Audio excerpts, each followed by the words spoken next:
All right, what's up? Welcome to the Impact Podcast. It's your boy Coach Jay. We got a hot, awesome show for you today. Chef G is definitely in the house. So I hope everybody's doing all right. I hope you're having an awesome Thursday. Let me go ahead and share it. I got Chef G. He's in the studio.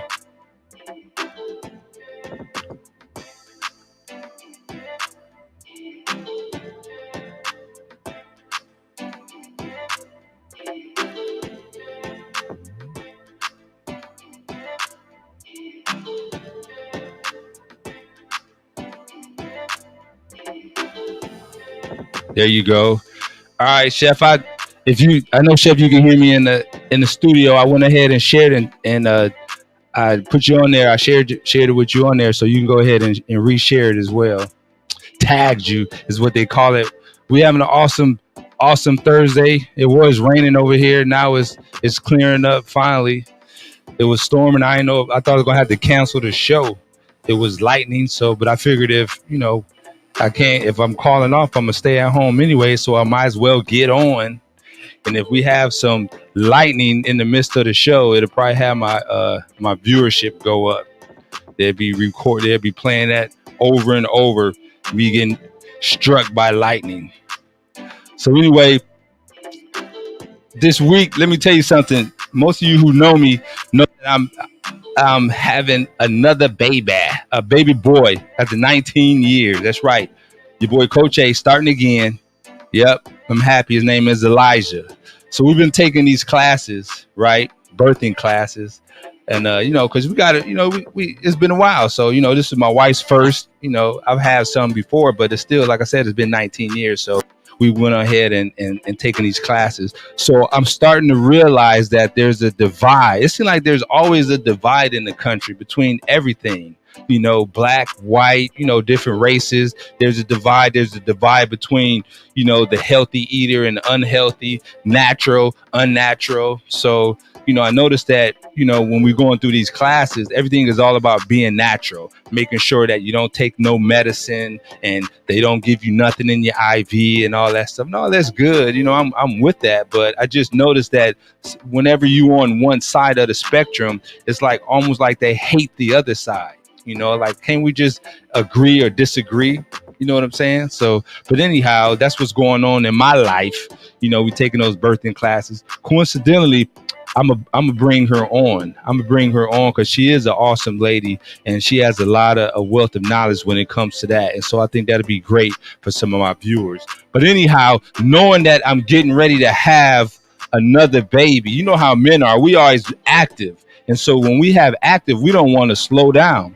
And so I had ran across some ideas that I can use right after I have the baby. So I just want you to leave a comment and tell me what you think, right? First idea I got, how about this? I got a bunch of these wife beater shirts so I can always strap the baby up when they get old enough and wash dishes or clean the house, right? How about this? We don't have to buy a leash. All we got to do is get a couple, get a blanket tied around me and I could just sleep on the couch while he just play in that little area, right? And we all know, what about the video gamers? I ain't played video games in a while, but if I did, I could set my little son up in the drawer right in front of the TV. Got the bottle propped up while I'm playing the video game. Man, come on, these are some good ideas. I know you like this one. Look, you got everything. You got the skin-to-skin contact. You got the Bible. You got the bottle, the special pacifier. And you get to play his video games. These some innovative people. I believe that lazy people, the reason we have such great technology and these inventions is because we have lazy people figure out how to get out of it. What about this one? If you had twins, look, drop one in your pants and you're carrying one. I don't want the one at the bottom don't look too happy. That looks kind of tight, right? Then, of course, if you're getting something to eat, you don't want to set the baby down. Every time you go down, he starts crying. So you just hold him. You just hold him. So these are some ideas. I'm trying to figure out which one I'm going to use, as my son gets older. But I'll probably use one of them for sure, Anyhow, I got to tell you one more thing that happened. when I was, most I just had surgery on my foot, and so I was going through the healing stages. And so one time when I was coming through the back door, shout out to Brandon. I see you, B. Yes, sir. That's my brother from the BarBQ. Monday, Friday mornings at 9 o'clock. We always there chatting for sure about everything. So when I opened the door and the lizard dropped down and about scared the bejesus out of me, man. I mean, I almost re-injured my foot from the lizard dropping down. And so I was like, whoa, ain't nothing like a parachuting lizard coming down from the top of the door when you first open it. And so it got me to thinking, about being scared. Like as a man, you don't want to be scared. Uh-oh, look like we lost some connections.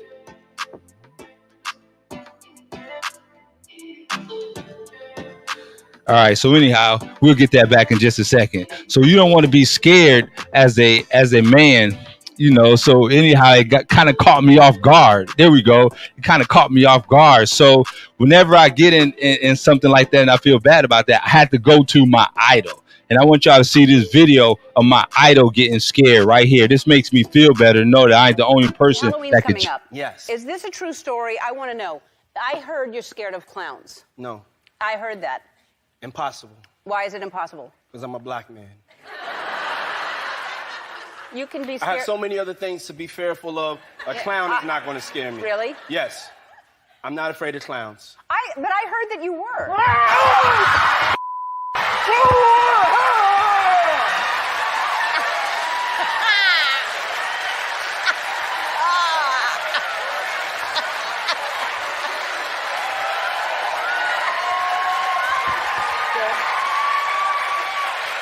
Yeah, I got you. Oh, you want to play? Hey, that makes me feel good. Knowing the reason I say Diddy's my idol because where he came from, how he's able to build his own empire from where he came from, and that's what I'm working on. So I'm inspired by that for sure. But definitely, we have an awesome show. So I want y'all to go ahead and keep it locked right here. After the break, I got my brother coming on. We're going to chop it up, hear his story and some of the awesome stuff that he's doing and some of the stuff that he's done in the past. So keep it right here on the Impact Podcast Show.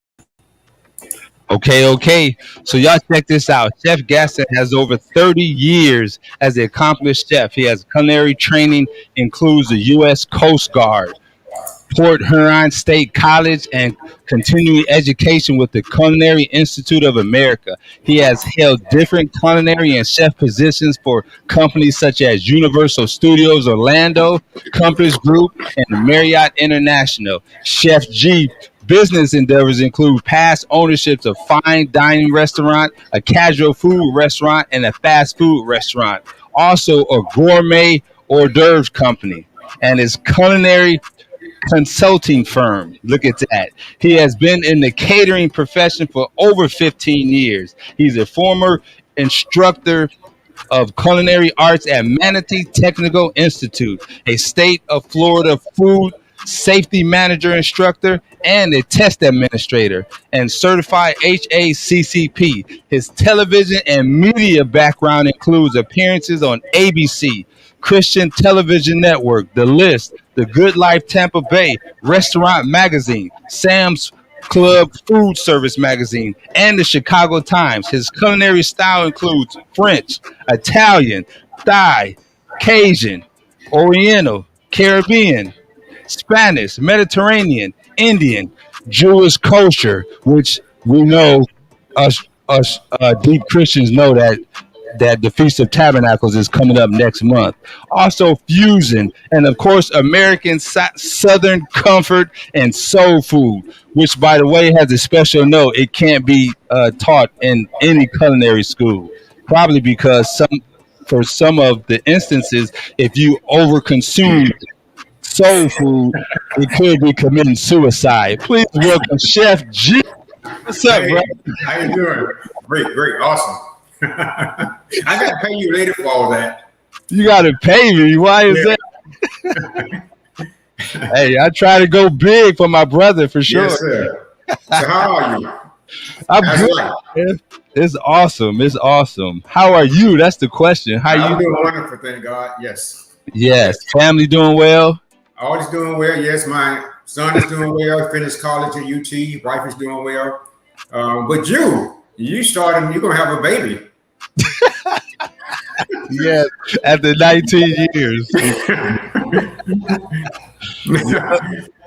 I said, wow, congratulations. Thank you, thank you. I'm excited about that too. So, and it's my wife's first. Unfortunately, I've been through a divorce, and I still have a great relationship with my ex and my Right. and my kids. But it's my wife's. This is her first, so that's it makes it a lot more joyous as well. So you're going to have to have more than one more.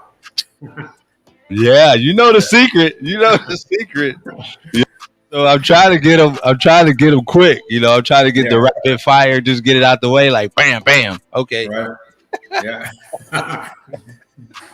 So anyhow, tell me about you, man. First of all, you graduated Orange High, right? Orange High. West Orange High School, Winter Garden, Florida. Yes, 1981. Yeah. 1981, Right. and of course I went through all the list of of your background. That is quite a history.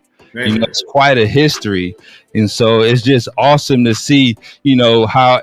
My question to you is: out of all that stuff you've accomplished, is there anything that sticks out the most that you're most proud of? Accomplishing? Yeah. As far as career go. As far as career, yeah, or anything in your life, because you've accomplished so much, between restaurants and TV shows and stuff like that. I guess I'll have to put it in categories. Mm-hmm.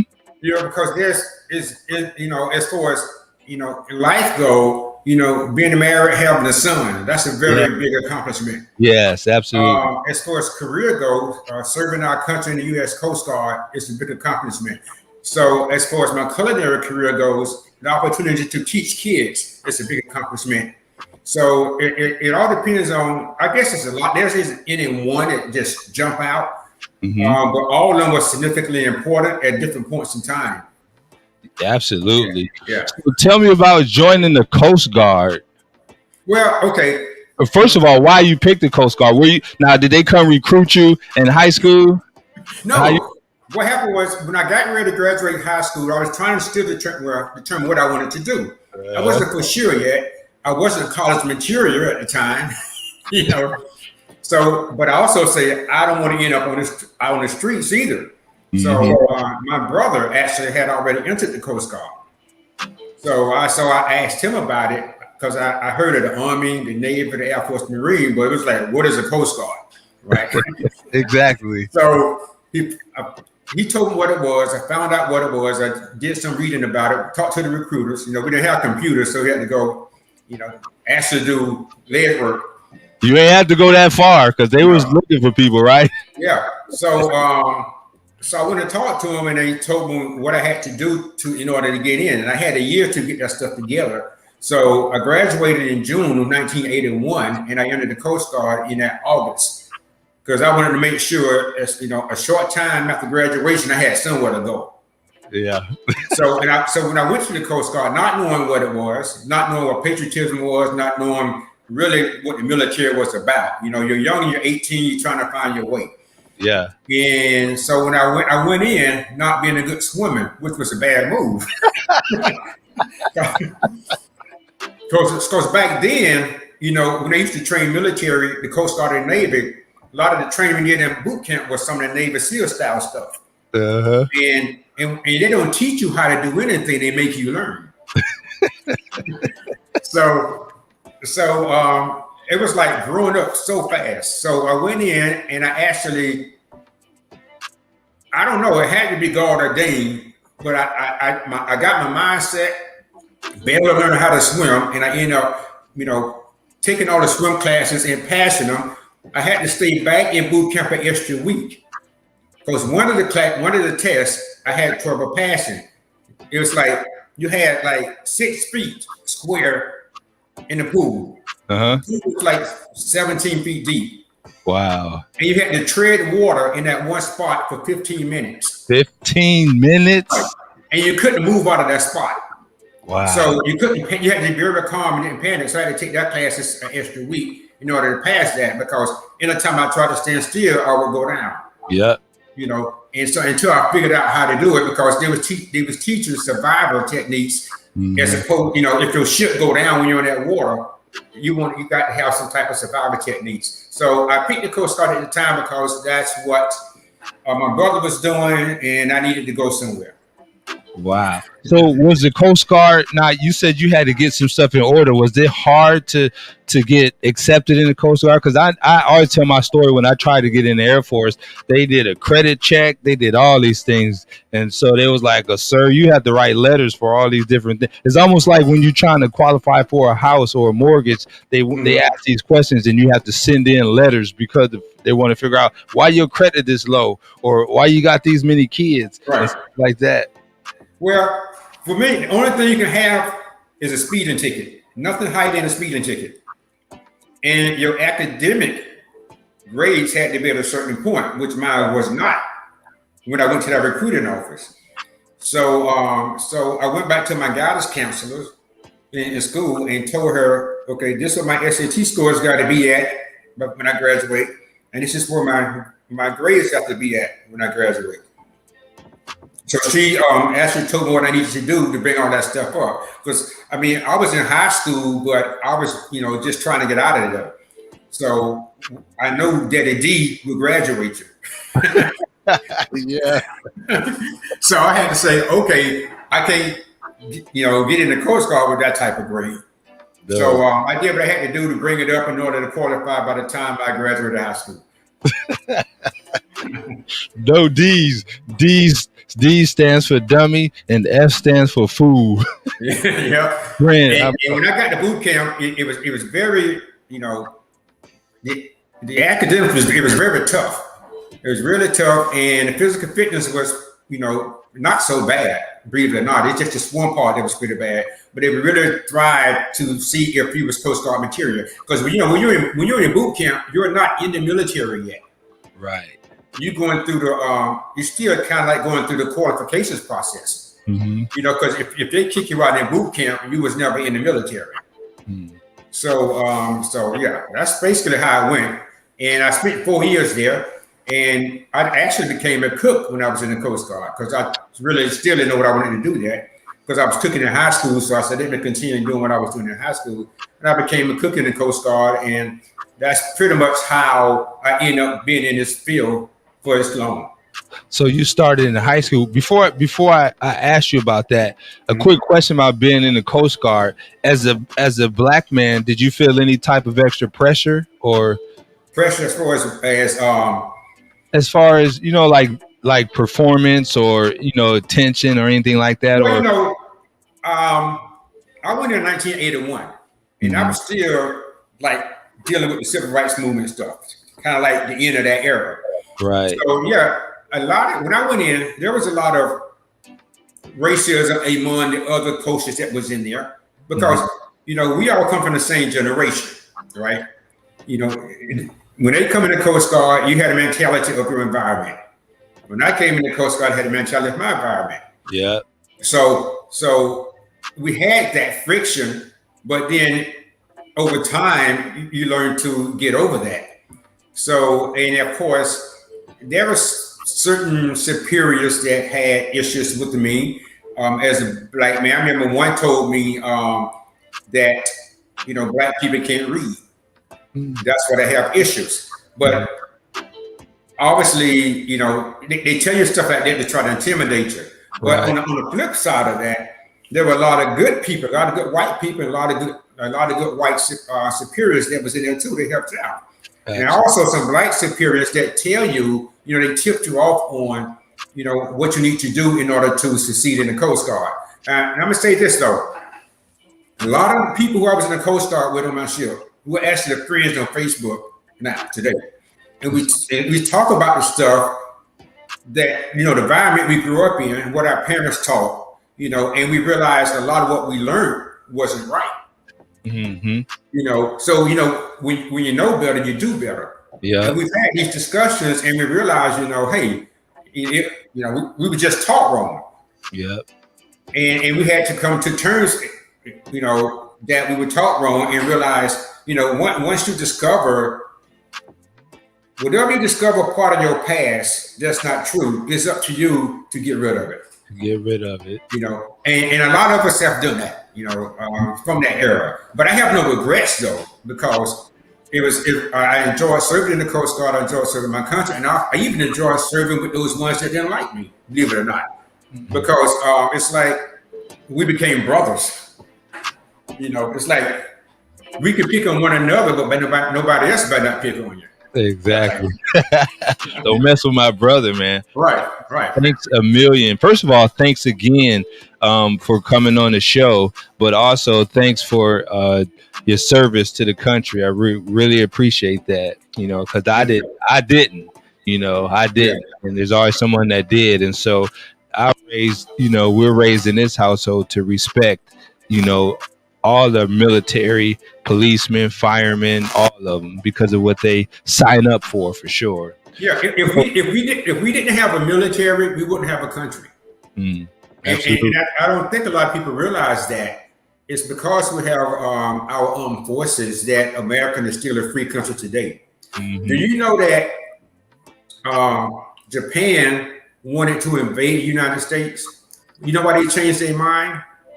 Mm-hmm. They said, American, after we deal with the military, we got to deal with the people, because the people in America got guns. So they changed their mind and not to try to invade us. But really, if people don't understand, if we didn't have U.S. armed forces, we would not have a country at all. Yeah. It's deeper than a lot of people really believe. It is, for sure. So let's talk about just these culinary skills. First of all, such a wide variety, right? Mm-hmm. Like you cover everything and everything good. Like I have some stuff that it's hard to find. Like this right here. Look at this. And that was for home. Yeah. That's hard to find right there. Yeah. Thank you. So I love that type of cooking. And actually I was in Nicaragua when I first tasted that style, that fry, where they just, take the fish and fry it like that, and you eat it right around the bone. Right. Because the way I was raised, you don't do that. You scared, you got to eat the bread with the fish and stuff like that. But when you go in different countries, they fry it, just where the bones are, and they eat around it. I learned to fry fish that way from a Haitian. Because that's how they fry it, and I learned how to do it from them. You got that extra seasoning on it. Yeah. So you said you was cooking in high school. Right. So how did you get started in high school? Did you figure you had a couple classes to take, or maybe it was some girls in there? There's going to be some girls in this class, so I'm going to jump over there. Well, no, I started cooking as a job in high school because they had more food at the restaurant than we had at home. Oh, so when you say in high school, so you didn't take any classes cooking back in high school. You had it. That was your first job. When I was 15 years old, I went to a restaurant and I told them I was 16. So I get it because they didn't check credentials back then like that. Yeah. So I can get a job washing dishes because we had a big family at home, but the restaurant had more food than we had at home. So you would get to take some of the extra food home? Yeah, and I didn't leave full. Yeah. Wow. So tell me about your upbringing. Was you with both your parents? If I had to guess, I would say yes. But no. Oh man. I met my dad one time. And and it wasn't on purpose. We showed up at the same funeral. Oh, Yeah. So it wasn't like an intentional meetup. His sister died, my aunt, and my mom wanted to go to Georgia to her funeral because my mom knew all my dad's family. Mm-hmm. So I went with her, and he was there. That's how I met him. And so my mom was married a second time, and it was rocky, that type of thing. But so real quick, how old were you when she got remarried? I was probably in the 8th grade. Okay. Right.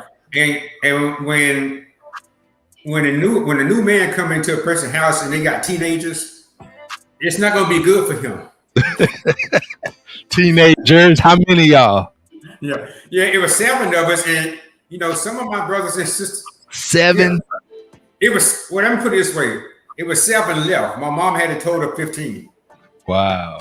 So it was kind of like we weren't used to that, and we didn't give him the respect that he deserved because you're teenagers and it's kind of like y'all was bad. We baby kids. Y'all was bad, yes. But yeah, it was it was tough. A lot of my brothers and sisters went to work early in order to make money because we had to buy one car, buy one school clothes, and different things like that, and also give my mom money to help pay bills, which I enjoyed doing. Mm-hmm. But it was a big family. It was a big family. So where you at? Out of the seven? I'm number on my mom's side. Yes, on your mom's side. Don't get. I already know how it is. If I went to my dad's side, you're like, oh, let's just do it. They made the song about my dad. Called "The Papa Was a Rolling Stone." Yes. Wherever he laid his hat was his home. Yes. Yeah. So, and he dropped the baby everywhere he went. Everywhere he went. Wow. So on my mom's side, I'm number 3 and number 5. Okay. Number 3 and number 5. So all right. So you started cooking. Well, you said you started washing dishes. Right. So I guess they moved you. Did they move you over to cook at one point? No, I tell you, it's like this. When you're a dishwasher in a restaurant and the kitchen is shorthand of cooks, the first person they grab is the person out in the dish room. And that's what happened. I was dishwashing, shorthand, not enough help. Hey, you come and help do this, that type thing. And I go over there to help, and then they end up staying there. Mm-hmm. So that's kind of how that process went. So you had to do a good job. They're like, okay, this guy's pretty good, so we can keep him over here. Yeah. So now you're in the Coast Guard, right? And you figure, you know what? I got experience in working in a restaurant or whatnot, so I'm gonna go over and work as a cook.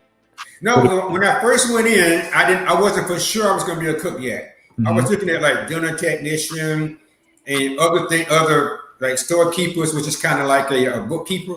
Right. I was doing those different things as well. But when you first go into the Coast Guard, you go in as what you call a seaman apprentice. Once you leave boot camp, you're a seaman recruit, then you're a seaman apprentice, then you go to your duty station. When you go to your duty station, you get the crappiest jobs because you don't have any rank or even a rate yet. So my job was what we call my ship was a working boat. It was a 180 buoy tender, which it take care of lights on the water and lighthouses, like scraping them, painting them, doing all the good work, search and rescue, finding people that's stuck on the water, have to rescue them off water, breaking ice, all that type of stuff. So when I went from seaman apprentice to seaman, I decided, I'm gonna see if I can become a cook because I already got experience. So I had to, talk to them and find out, because before I become a cook, they have to find me a replacement. And one of the cooks on the ship will have to leave to go to the station. So that happened. I had to, take the courses and take the classes to become certified, Coast Guard certified, before they actually let you in the kitchens to become a cook and start making rank. Mm-hmm. So that's pretty much how that went down. And obviously, and by me having experience in the kitchen already, that was a plus for them, because when I started cooking, all my enemies became my friend. Of course. Of course. So at one point, did you think, hey, I'm pretty good at this, or I could make a career out of it? Well, when people start telling me that, because you can say you can cook, but if other people don't think so, they're not. So when people start enjoying what you're cooking, which brings instant gratification, it makes you feel good. So then I began to look at it on a serious level, because cooking, being a chef is more than just cooking. You got to learn food. You have to learn food science. You have to learn formulas and management and cost control and food safety, all that stuff. So it's you have to know math.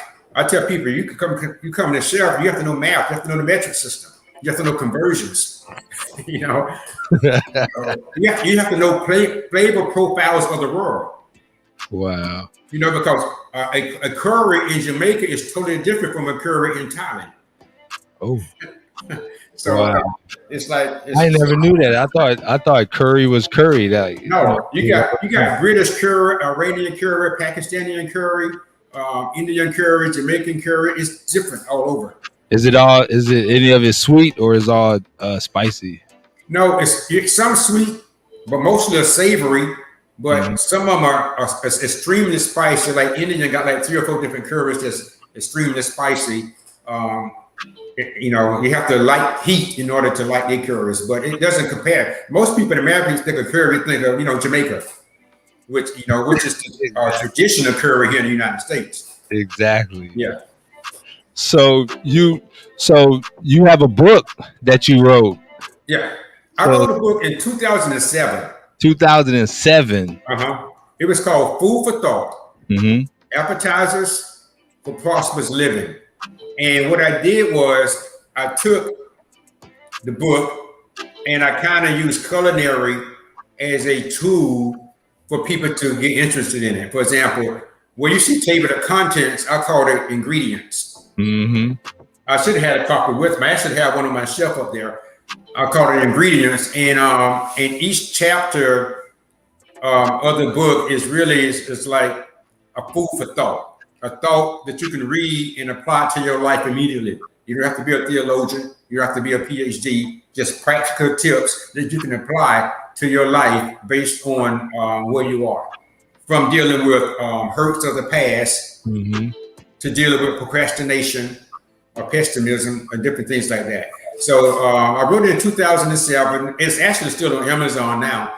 It is. Yeah, I need to update it and do like a revised version. And I think I'm going to do that probably in the next couple of years. Yeah, and then you can hire me to do because they have Audible now where I can just read the words like this with this deep voice. Oh, yeah. In case people don't want to read, they could just listen to it. All right. You can be like, you can be my Morgan Freeman. Exactly. So, but speaking about that, how do you feel about the food industry now? Like I noticed that there's a lot of quick starters, food truck people just getting out there and whatever they know how to cook, they just jump on it. You ever notice that? Like, it's food trucks and barbecue stands just about everywhere. Yeah. The food truck industry is like a niche industry. And I always try to tell people, when you have a food truck, you don't make money unless it's moving, right? It's not a brick and mortar. So if it's sitting, you're not making money. You spend $80,000 to outfit a truck. You have to make sure you have the time to go out there and make the money. And then you also have limited money you can make because you can only hold so much on the truck. So I always say, if you're going to get a food truck, find you 1 or 2 items that you can specialize in.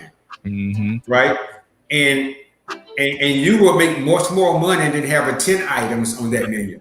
You'll make much more profits because your cost of sales will be a lot lower. And a lot of food trucks don't last long because people don't understand how much time it actually takes to operate a truck, the maintenance, the money, the shopping. Because a lot of people get food trucks also have other jobs.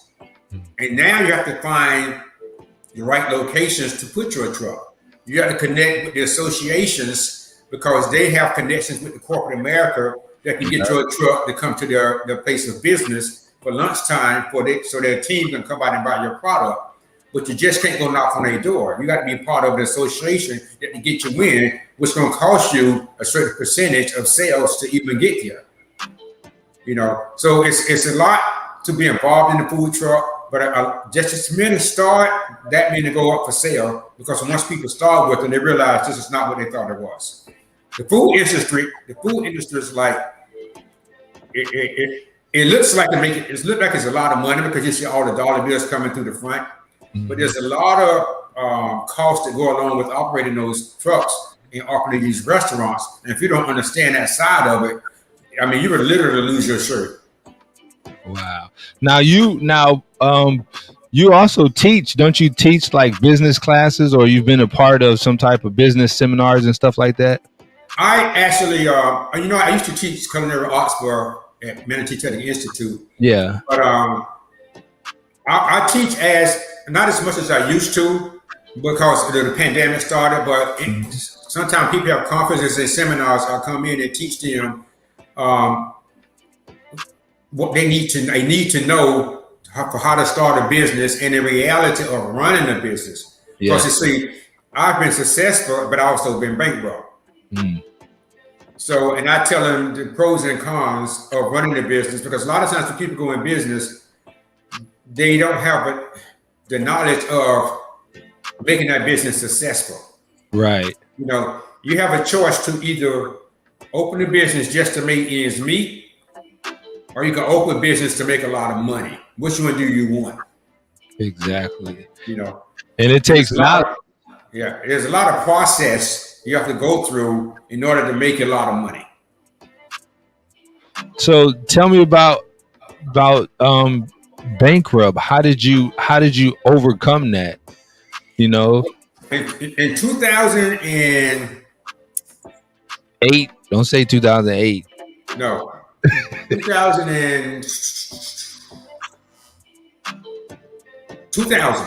the year 2000. I had a catering company that was doing well. So we can blame it on Y2K, just so you know. Well, it was doing that. It was during that period. It wasn't doing well. I mean, the catering company was doing well. So I thought about expanding it into a restaurant on Cortez Road in Merideth County. I found this 136-seater restaurant. So I went to the bank, and I knew the bank president. That's connections. And I asked the bank president, what do I need to do in order for me to get this loan before I even apply for it? I want to know, how do I need to qualify? So he told me. So what I did was I got the loan, and here's where I messed up at. I expanded into a restaurant hoping that it would bring me more money. Oh. I didn't expand because business dictated I needed to. Right. I borrowed money, hoping that the money I borrowed would make me more money. Exactly. And that's one of the worst rules of business growth. You never borrow money hoping to make money. You borrow money to finance your growth that you need. That's already there. For example, if you had, let's say you had somebody have a lawn care business. I'm gonna use that. And you get this new contract. You get a 5-year contract that's going to pay you $50,000 a year to keep your apartment complex cut. Right.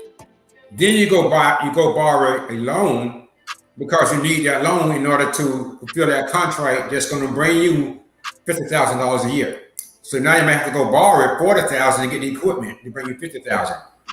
You don't go buy the equipment and then go try to get the business. Because if that don't happen, you still got to pay that money back. Exactly. So what happened was I got the restaurant, and when I got the restaurant, I didn't realize what I was going to have to deal with. There was a lot of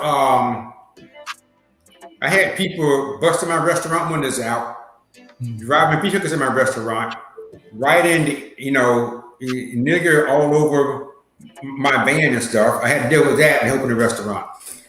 The location on top of that wasn't good. Wow. For parking, I started off busy. Most of my customers were senior citizens. So the fitness center next to me would get all the front parking to where my clients would have to park and walk. They didn't want to do that. So I lost those customers. Then 9/11 happened. Yeah.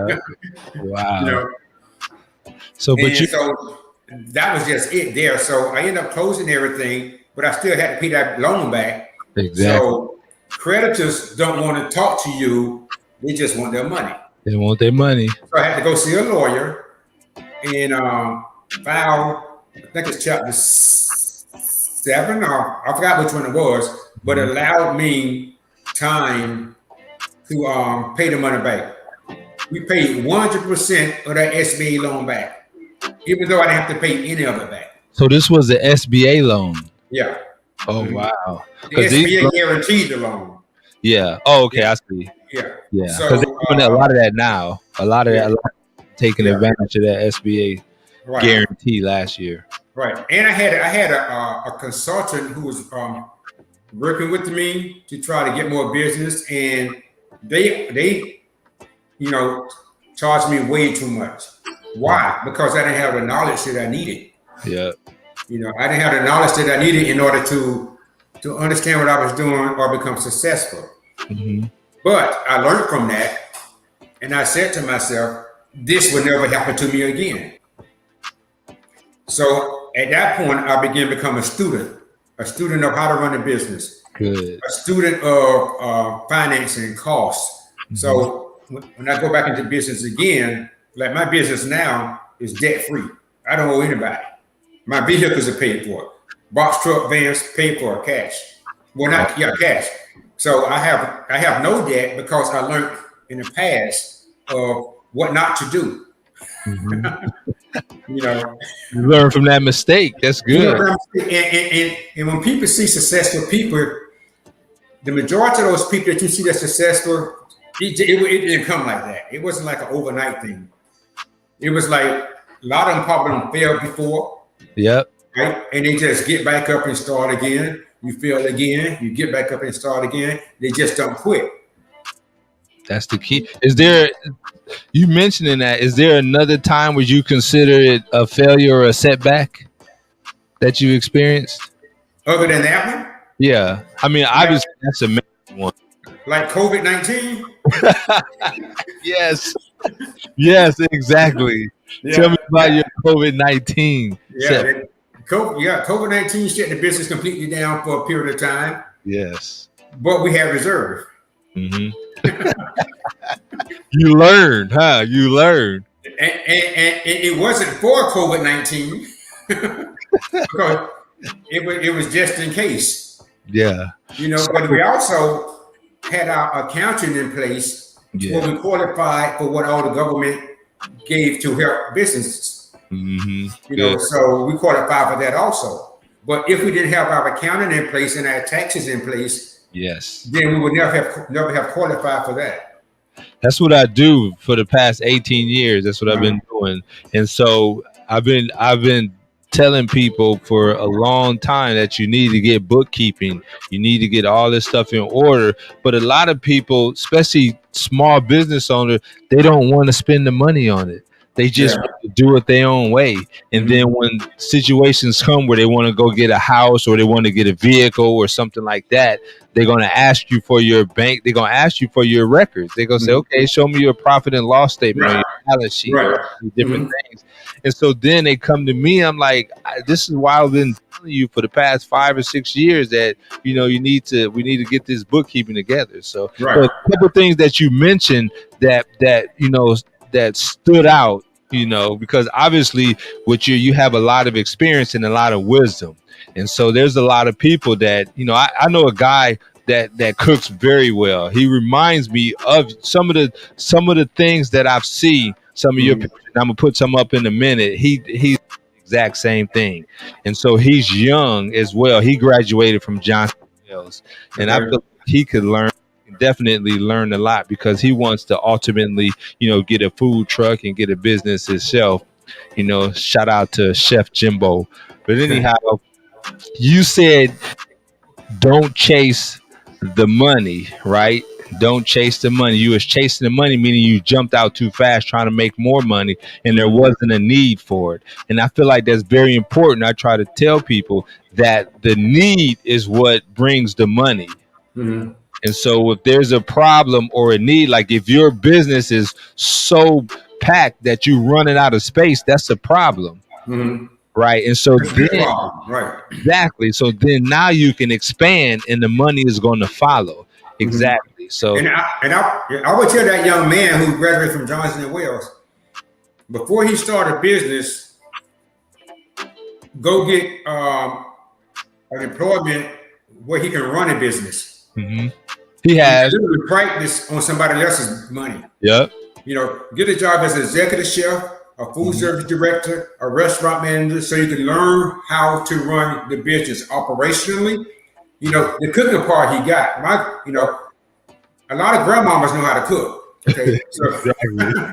so Well, very yeah, well. so the cooking part is not a problem, but you got to learn how to manage administrative Exactly. stuff. I mean, Yeah. food safety, all that stuff. You have to learn food costs. How to if you got a hamburger, you got to know how much it costs to put the salt on that burger. Exactly. Because when you price Exactly. a hamburger, you have to price it like if it costs you $1.19 to create that hamburger, you got to add in your labor Mhm. and your cost of sales. Which in other words, you got to add in maybe 33% for labor, 33% for food costs. How much lettuce? How much did that piece of lettuce cost you? You buy a whole head of lettuce for $1.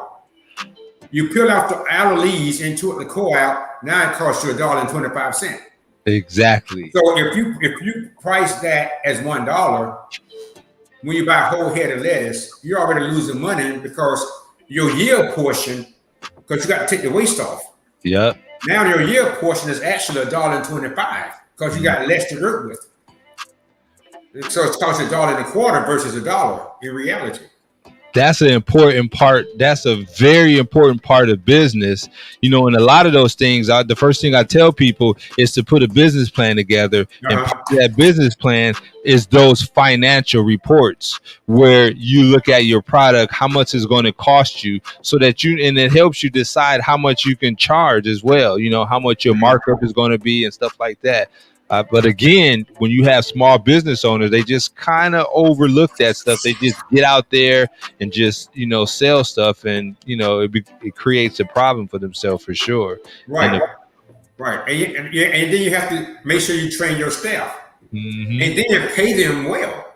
Why do I say pay them well? But every time you have to hire somebody, it costs you double the labor. Yeah. Because you got the person you train who's there, and now you got a person who's training. So if you pay somebody, $10 an hour, and you got to hire somebody new, now it costs you $20 an hour. Because it takes two people to get the one person job. If you pay somebody $18 an hour, that's cheaper than having to keep having turnovers. Exactly. Because when you keep having turnover, it costs you more in labor and it costs you more in food costs because they learning. But at the same time, they have to get to that point. You can't. A lot of people don't just come out the gate paying somebody $18 an hour. They have to get to that point where they can pay somebody. That is why you hire quality. Mm-hmm. I believe in hiring people for their first job, but my core people are going to be experienced. Yes. And I will bring somebody in as a young apprentice so they can learn the skill. But I'm not going to hire somebody that's going to have the skills and make them a key person. That's when you lose money. And that's when you have high turnover. Exactly. So real quick, I want to put your information back up here. Chef G's definitely has a catering. It's called Gaston's Culinary Services. Correct. And he does have a website too. It's Gaston'sCulinaryServices.com. And so you can see the number up here, 813-280-2258. He does everything from your barbecue in the backyard to weddings. Let's get to some of these awesome setups that he has. This is the one with Chef G's. We're going to get into that Chef G's barbecue sauce because I know that thing is fireball. Is this lamb? You know what? That picture you have up there? Yeah. What is that? Wait, you want to know about that picture? Yes. Another chef ordered my barbecue sauce and sent me those pictures. But what is that? What is the meat? I think those are chops. Oh, okay. Yeah. So that's Dessert. mine. Story Here's short, the dessert. yeah, for a corporate event that we catered. Yeah. That's actually a recent one. Actually, cookout we did with barbecue ribs for another corporate event. Wow. Yeah. What about And that that? was for that's lamb with Yes. sea bass and Dutchess potatoes for a plate at dinner. Lamb is my favorite. And that's chicken marsala. That's popular for it's in aluminum pan. That means it was a drop off. Yeah, you just dropped it off. Yeah. What is this? Mac and cheese or what is this? Yeah, macaroni and cheese. Yeah, anytime you see aluminum pans, we have what we call a banquet to go, where we just go and set it up and leave. That fried fish right there. That is actually snapper. Snapper. Mm-hmm. And this is my favorite one here. Yeah, that's snap also. Yellowtail. I mean, red tail. So look at this. Come on. Yeah. I know this ain't go to no black folks. Well, you know what? No, actually, didn't. but they do order that. One thing about Tampa Bay, there are so many African Americans that live here that come from other areas. They eat all that stuff. Eat all of it. Yeah, and we cater a lot of very wealthy people. I just can't mention their names, but a lot of them are African American also. So another thing with the food industry now is healthy, right? Yeah. So do you have a lot? Well, I'm sure you do. You accommodate for some of the different types of healthy eaters. Like, do you look at organic stuff? Do you guarantee some of your stuff is organic? If you have people that act, because my wife is like that. She don't want nothing unless it's all organic. I have to sneak and get stuff if it ain't organic. Well, what we do is everything on our menu, we can bring it what we call farm to table. Mm-hmm. It's like, for example, if you want salmon and you don't want farm raised salmon, we can get wild caught. Mm-hmm. Now, what's the difference? You're talking about $25 a plate versus $45 a plate or $55 a plate. So if you want to pay for it, so when we tell it, when we design our menu, we just tell anybody we can get anything GMO free, organic, free range as you want. It's just the price is going to be different. Now, organic, I won't bust the bubble, but organic doesn't mean organic no more. Bust it, man. You have to bust it. Organic, only thing that means you're only allowed to have a certain amount of pesticides in it. You hear it from the chef right now, Chef G. He put a stamp on it. Yes, I'm recording. I'm gonna play this every time. I'm gonna play it back to my wife every time. That means you can only have a certain amount of pesticides, not completely pesticide free. Right. So you have to go to local farmers. There's a lot of local farmers where you can get true organic stuff. Oh, I'm gonna get some hate mail for this. So listen, I remember I was telling you about my brother Jimmy, Chef Jimbo, right? Mm-hmm. Chef Jimbo came to me too, and he had some recipe that he had that he taste. His own special recipe, and it's awesome. It's like a used for different stuff. Yeah. So tell us about this right here. Okay. Let me go this way. Okay. Michael Jordan, right? Did you say Michael Jordan? Right. Michael Jordan played what? He played what? Basketball. Yes. When he played, he did not discover he could be a good businessman until he played basketball first. Right. So within that talent, he found out he had another talent. Absolutely. So with this barbecue sauce, during the summertime, a lot of our events are corporate cookouts and family reunions and things like that. So I used to buy a barbecue sauce off the shelf and doctor it up and serve it to the people. And I doctored it up well, right? So people would say to me, "This is good. Is this your sauce?" My answer would be no, because it wasn't. So I said, well, I need to create my own barbecue sauce. That was never on my radar, never part of my plan in my life. So I said, well, I went to the supermarkets. Publix has 65 different brands of barbecue sauce on their shelf. Yes. So I say, well, who am I to come along and add another one? All right. So I said, well, if I create a barbecue sauce, what would be the difference in anybody else's sauce? Because there's a lot of good ones out there. Taking nothing away from any of them. I say, well, you got Carolina, Bama, Texas, Kansas, Tennessee, but there's no such thing as a Florida barbecue sauce. Yeah, we ain't advertising them, man. Don't be saying them names no more. There's no such thing as a Florida barbecue sauce. I say, so I did some research. And once I discovered there was no such thing as a Florida barbecue sauce, I said, well, you know what? I'm going to create one. I'm going to put Florida on the map with the barbecue sauce. Yeah. So if I'm going to put Florida on the map with barbecue sauce, what do that mean?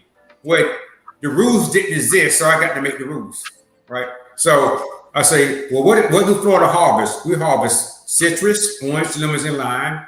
We harvest berries, like strawberries. We harvest tomatoes. We harvest, it's a pepper that's out of St. Augustine. They call it data pepper. It only grows in Florida. Wow. No other state. I say, so if I'm going to create a Florida barbecue sauce, I'm going to use Florida ingredients.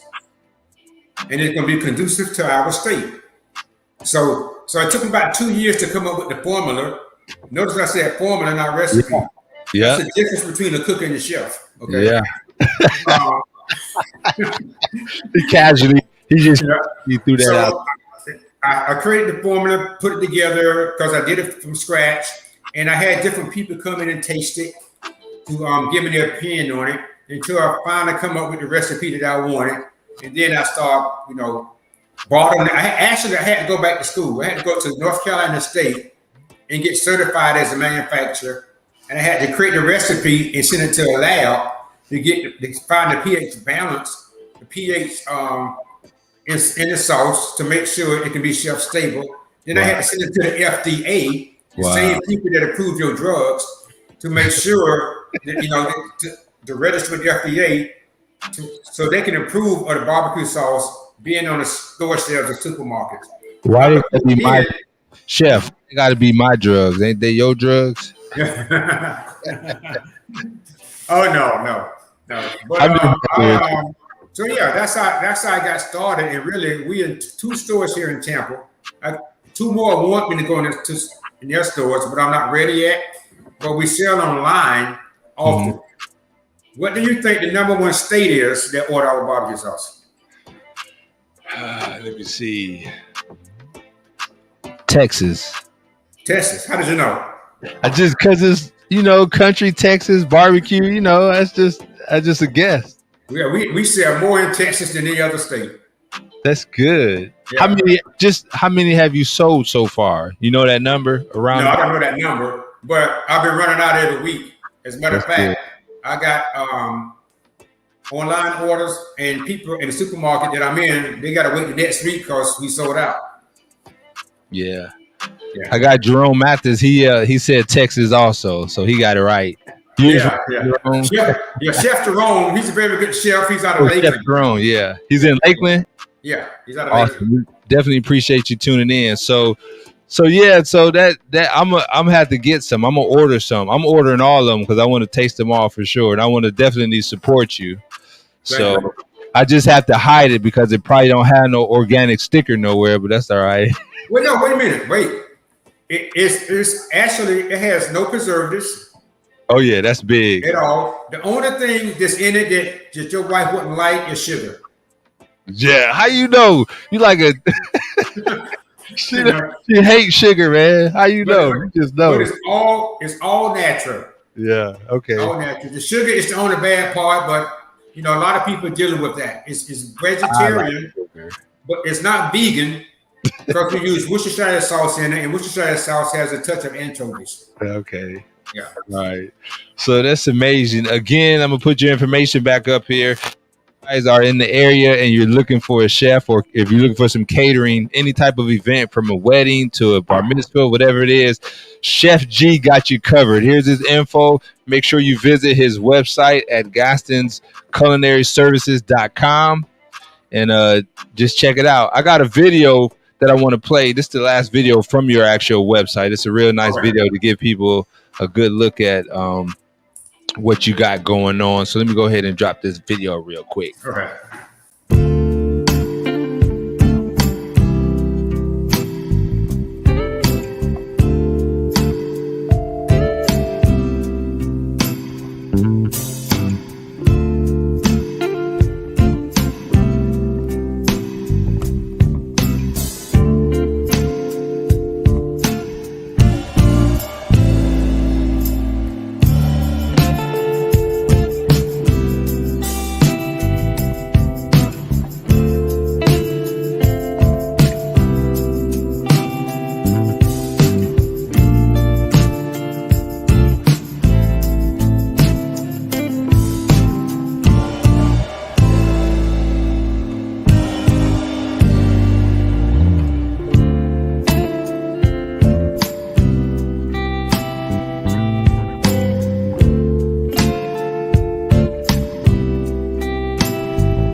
I just want you to know some of them events I would have been a bad participant, because if I just would have had too many of them. I'm telling you that already.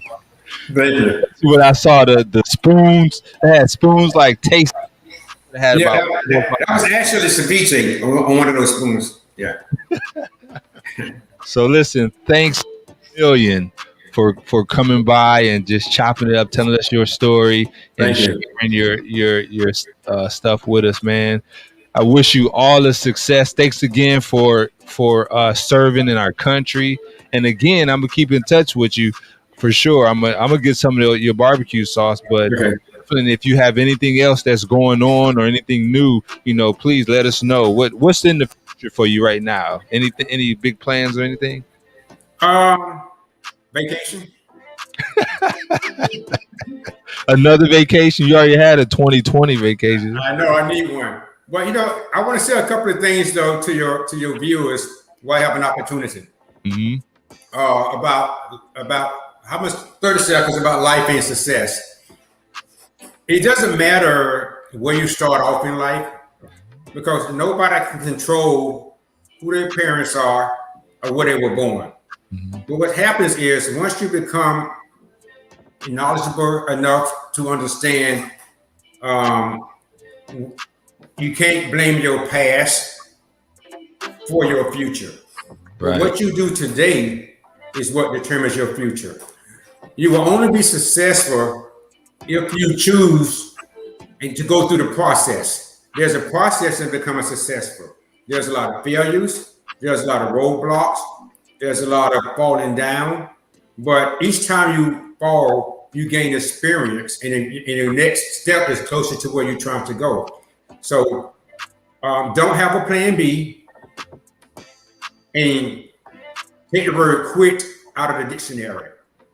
Because anytime if you have the back of your mind other options that keep you focusing on where you're really trying to go, and make it easier for you to quit. So don't quit, but do not be afraid to go through the process, because the process is not easy, but you will arrive at where you want to go if you don't quit. Yes. Oh man. Listen, if you make sure you rewind this tape. Rewind it. You know, that's old school. Rewind it. You're telling your age now. Yeah. Yeah. Words of wisdom from a guy who's been through it, and he's definitely at the top of his game. You heard from him. So not also, I didn't mention it, but just briefly, you're also an ordained minister as well. So Yeah. I think that's awesome, spreading the love of Christ and the message as well. So the highest point in my office, I have a cross. Yeah. Jesus above all. Exactly. If you keep that in mind, you'll be Jesus above all. Everything you do in life, never take the place of your relationship with God. Because at the end of the day, fear God, keep his commandments, because this is the whole duty of man. And God will bring everything into judgment, whether it be good or whether it be evil. Yes. So keep Christ as number one, and let the Holy Spirit guide you and instruct you in the way that you must go.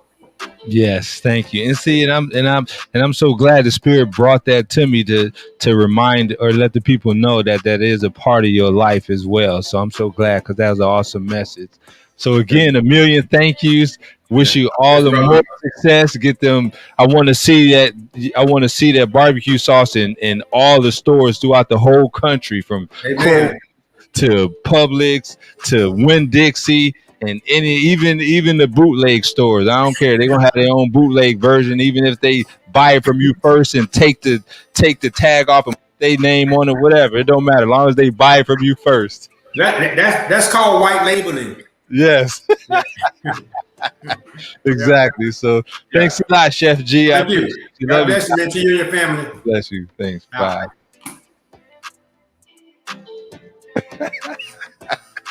Chef G was amazing. So, and that's definitely what it's about. There's really nothing I can say on top of that. He gave you all the ingredients for success, as far as making sure that you keep God first, never give up, realizing that there's going to be roadblocks in your path, but no matter what, you just keep going. Take the word quit out of the dictionary and just continue to move forward. I know a lot of you heard that. I know there's a lot of people out there that have plans and they want to be successful in certain things. Find out what your niche is.